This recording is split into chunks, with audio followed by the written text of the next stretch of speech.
Well, the bitter dispute between Australia and China continues to further escalate as Beijing refuses to back down over an offensive Twitter post dismissing the Prime Minister's demands for an apology. The Chinese embassy in Canberra has also weighed in, accusing the government of misreading and overreacting over the fake social media post in an attempt to deflect attention from atrocities committed by Australia in Afghanistan. I caught up with Peter Jennings, the Executive Director of the Australian Strategic Policy Institute, just a short time ago.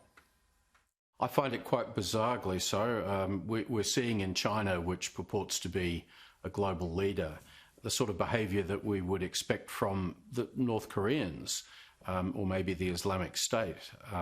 This is an act of great immaturity, which really tells me that China is not yet fit or able to play the kind of global leadership role that it currently aspires to.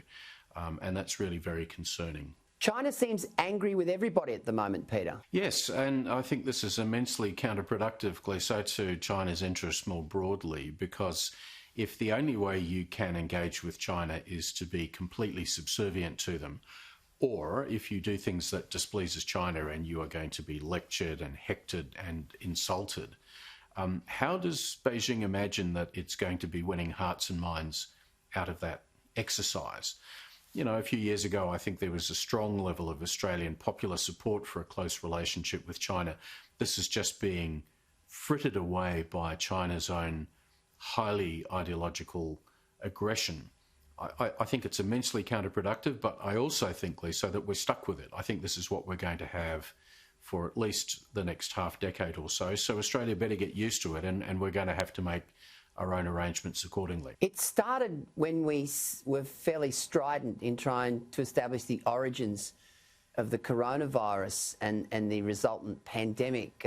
Is that your reading on it? That's said to be the case, but again, I think the real issue here was China's reaction to that. So here we have, you know, the beginnings of a global pandemic, which very clearly comes from Wuhan. And for months we had internally in China a cover-up and denial that that was the case. And ever since that time, we've had further denials where the Chinese have said, oh, it was the product of an American military group that visited. In other words, they've done everything to deny responsibility for what I think the rest of the world sees as an obvious problem. Now, had the virus emerged in a democracy, what you would expect would be for the government of a democracy to say, yes, we will allow an investigation and it will be open and we'll get to the bottom of it, because that's what responsible governments do. So you're right, Australia called for that investigation, but that strikes me as an utterly reasonable thing to do given the devastation that the pandemic has had since. And really the problem was not our call, it was China's response. We're seeing the emergence of the so-called wolf warrior diplomats. Now, these are younger diplomats who are obviously pretty keen to make an impression in Beijing. It's almost as if they're in some sort of race to the bottom as to who can, you know, cause the most international drama. We've seen this before in earlier periods of China's history, during the Cultural Revolution, for example, where there was a race on the part of party loyalists to show who was more loyal and who was more radical in support for the Cultural Revolution. I think what we're getting on the part of these diplomats is they are really trying to please their bosses, please central head office. They've been told, get out there and be more aggressive in prosecuting China's case internationally. And so they're going to do it, but at the risk always of overachieving, just as we've seen with that dreadful photo that was tweeted yesterday from China's foreign ministry spokesperson. So I agree with you. I think the problem is what you get when you're in this type of ideological environment is a race to the bottom.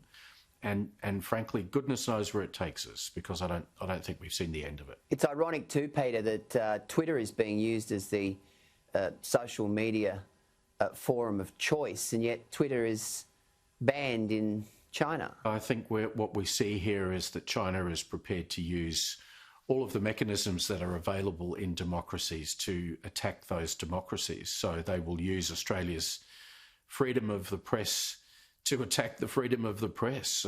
You'll know, of course, that part of the 14-point grievance plan was to say at the very end of it, well, and you have the press that dares to be critical of the Chinese Communist Party, but they won't hesitate but to make use of that to advance their own propaganda objectives in Australia at exactly the same time as, you know, my institute is black banned, my website's institute is black banned in China, and so their own people don't get to enjoy the sorts of freedoms of expression that we do here in the democracy.